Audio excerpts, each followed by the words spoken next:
Today, September 13, the Russian armed forces carried out one of their most effective and powerful attacks. Over the past weeks, the strike was carried out by Iskander missile systems on a Ukrainian military training facility in the Chernigov region. The initial stage was the collection of intelligence, which was carried out through many different sources. The Russian side used drones with visual and thermal cameras, radio signal interception systems, and informants on Ukrainian territory. All the information received was carefully analyzed and double-checked to create the most reliable picture of what was happening. The attention of intelligence was drawn to this facility after convoys with military cargo and shells began to arrive. The first drone footage recorded the unloading of boxes resembling packages with ammunition and explosives, as well as the transportation of massive wooden containers, usually used to house anti-tank weapons and explosive devices.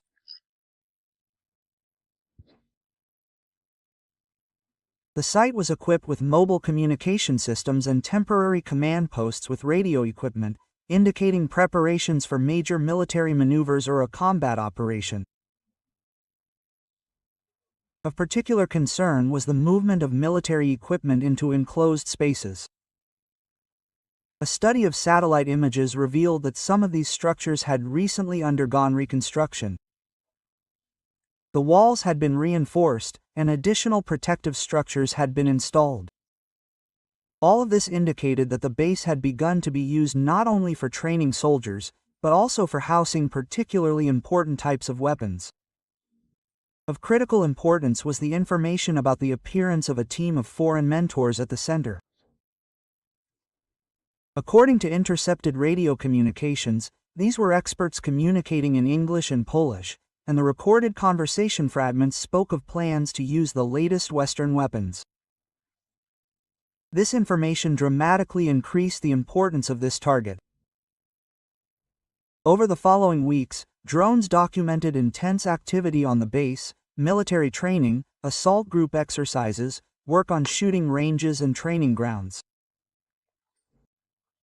At night, powerful lighting systems were turned on, and military units practiced tactics in conditions of poor visibility.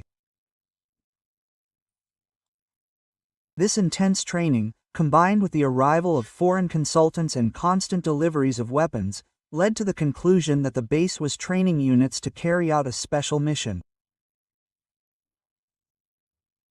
In parallel with aerial surveillance, analysts were working, studying the routes of convoys, their unloading periods, and the number of personnel at the facility. Drones with infrared sensors helped to find out that a significant number of combat vehicles, including armored vehicles, were stored in the hangars, and that the work of lifts and cranes was regularly observed near the storage facilities. Substantial information was also provided by intelligence channels, which reported that some of the servicemen stationed at the training center had already taken part in combat operations and had street fighting skills. Their presence at the training center indicated preparation for complex missions, probably of a sabotage type. Gradually, the picture of the target became clearer. It became obvious that this was not just a training ground, but a multi-purpose complex combining personnel training, weapons storage, and planning of upcoming operations. When intelligence established that several hundred military personnel and large ammunition depots, including Western-made ones, were simultaneously present on the base's territory, the command decided to prepare for an attack. The planning stage of the operation involved calculating the time, weather conditions, and missile flight paths. It was necessary to ensure not only the accuracy of the hits, but also the simultaneous destruction of all priority objects, hangars, warehouses, command centers, and personnel locations. By this point, the target had been fully studied, and the military had a detailed plan for the upcoming attack, which was to become one of the most successful operations in recent months. After completing the reconnaissance phase and receiving all the information about the target, the command began directly planning the strike. The decision to use Iskanders was made at the level of the group's headquarters with the participation of missile weapons experts, intelligence officers, and analysts monitoring the tactical situation. The main goal was to carry out an attack that would immediately disable the entire complex and destroy not only the infrastructure, but also a significant portion of the personnel located on the territory.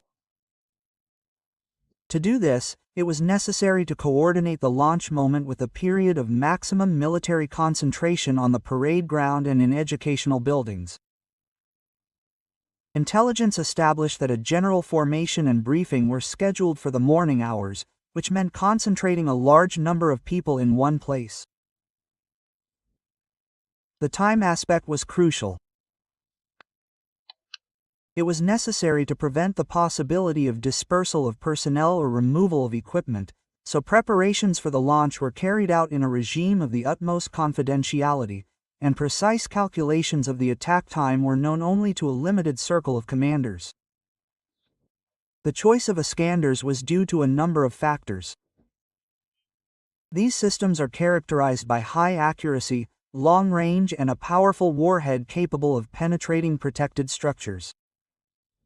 In addition, their use made it possible to reduce flight time. Only a few minutes should have passed from launch to target destruction, which excluded the possibility of counteraction from the enemy. At dawn, the warheads were installed in the launch systems and prepared for use. In parallel, the drones continued to monitor the object, transmitting images in real time to the command post. The footage showed preparations for the morning exercise being carried out on the grounds. Groups of soldiers were forming on the parade ground, equipment was being moved around in the hangars, and loading and unloading operations were continuing near the warehouses. The command to launch was given when it became clear that the concentration of targets had reached the maximum level. Several launch systems, located in different locations, fired a salvo almost simultaneously. The Iskanders rushed into the sky, leaving light traces behind, and quickly picked up speed, following pre-calculated routes. The drone operators continued to record the situation at the facility. There were only a few minutes left before the moment of destruction, and at this time no one in the center yet suspected the impending disaster. The sun was rising over the horizon, illuminating the parade ground and buildings, and the Ukrainian servicemen continued their daily activities, without violating the training regime. The speed of the attack became its main advantage. The Iskanders covered the distance to the target in the shortest possible time. Everything happened unexpectedly for the enemy. A bright flash appeared in the sky, followed by a powerful explosion. The first missile hit the main headquarters building, completely destroying it. Almost simultaneously, the remaining missiles hit the hangars with equipment and warehouses with ammunition. The detonation occurred instantly. A chain of secondary explosions rolled across the territory, raising columns of smoke and flame. Drone cameras captured the moment when the blast wave passed across the parade ground, sweeping away everything in its path. In a matter of seconds, the training center turned into a zone of destruction and chaos, and fire engulfed most of the buildings. The moment of impact was a complete surprise for the enemy. The first missile that hit the headquarters building led to an instant collapse of the walls and ceilings. Scattered debris and concrete blocks covered everything within the radius of destruction. The officers gathered for a morning meeting found themselves in the center of the explosion and lost the chance to survive. Almost at the same moment, the second missile fell on the hangars where armored vehicles, cars, and military equipment were located. A huge blast wave threw the metal frames, turning them into debris. The fragments flew for tens of meters, breaking through the walls of nearby buildings. There was also a group of personnel servicing the equipment near the hangars. Many died immediately, the rest were seriously injured. The third missile hit the ammunition depots. The hit was so accurate that the detonation began instantly. First, the boxes of cartridges and explosives caught fire, then the artillery shells and mines exploded. The explosions followed one after another, creating a chain reaction, turning the warehouse territory into a burning pit. A column of smoke rose tens of meters, blocking out the sun. The detonation lasted for several minutes, and each successive explosion threw up clouds of dust, shrapnel, and fire. Drones recorded soldiers running across the entire territory of the center, trying to take cover. Panic seized even those who were in remote areas of the facility. People threw themselves on the ground, covering their heads with their hands, while shells exploded around them. The fourth missile, aimed at the training area, covered a group of cadets gathered there. The place, just a second ago filled with dozens of people, in an instant turned into a scorched area dotted with craters. The blast wave swept away everything within a radius of several dozen meters. In the first minutes after the strikes, communication at the facility completely disappeared. Mobile phones and radios did not function due to interference and damage to equipment. The Ukrainian commanders who survived the attack were unable to control the actions of their subordinates. Those outside the kill zone tried to break through to the center, but encountered rubble and burning areas. Fires that broke out in hangars and warehouses grew rapidly. Rubber tires, flammable and wooden structures burned. Thick, pungent smoke hung in the air, mixed with the smell of burning explosives. Drones recorded images of complete destruction. The headquarters were a pile of rubble, hangars collapsed like houses of cards. Ammunition warehouses turned into flaming craters. The strike was so powerful and precise that the training center effectively ceased to exist as a military facility. Its entire infrastructure was destroyed or seriously damaged. The losses in personnel were enormous, and the number of dead and wounded among officers and instructors significantly exceeded the usual figures for such operations. After the Iskander attack, the territory of the training center turned into a huge kill zone. From above, it looked like a scorched spot among green fields where active military training had recently been in full swing. Fires continued to blaze despite attempts to extinguish them. Burning equipment, detonation of remaining ammunition, and destroyed communications made any approach to the epicenter dangerous even for rescue services. According to preliminary intelligence, about 200 people were present in the area at the time of the attack, including foreign instructors and mid-level officers.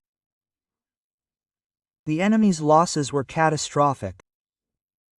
A significant portion of the personnel were destroyed in the first seconds of the attack. Among the dead were experienced fighters trained in NATO countries, as well as specialists in working with modern weapons systems. The warehouses where one of the missiles hit exploded completely.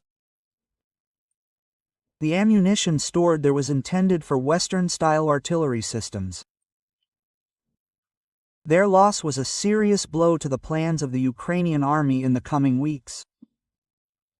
The destruction of this stockpile not only deprived the troops of some of their firepower, but also disrupted preparations for the operation, which Russian intelligence learned about at the planning stage of the strike. In the first hours after the attack, the Ukrainian command did not give any official comments. Only later did brief reports appear about a missile attack on a facility in the Chernigov region. However, numerous photos and videos from the scene, taken from drones and leaked onto the internet, left no doubt about the scale of the destruction. Panic began among the survivors. Witnesses described how, in the first minutes after the strikes, fighters left the area in disarray, abandoning weapons and personal belongings. Some tried to help the wounded, but without proper medical supplies and under the ongoing explosions, this was almost impossible. The moral effect of the strike deserves special mention. The liquidation of the training center where the elite of the Ukrainian forces were trained was a serious psychological blow to the army. The loss of experienced instructors and mid-level officers sharply reduced the potential for training new units. Filling this gap will take time, which Ukraine does not have now. An emergency meeting of the top military leadership was convened in Kyiv. According to sources, measures to strengthen air defense in the region and attempts to speed up the transfer of reserves to replenish losses were discussed.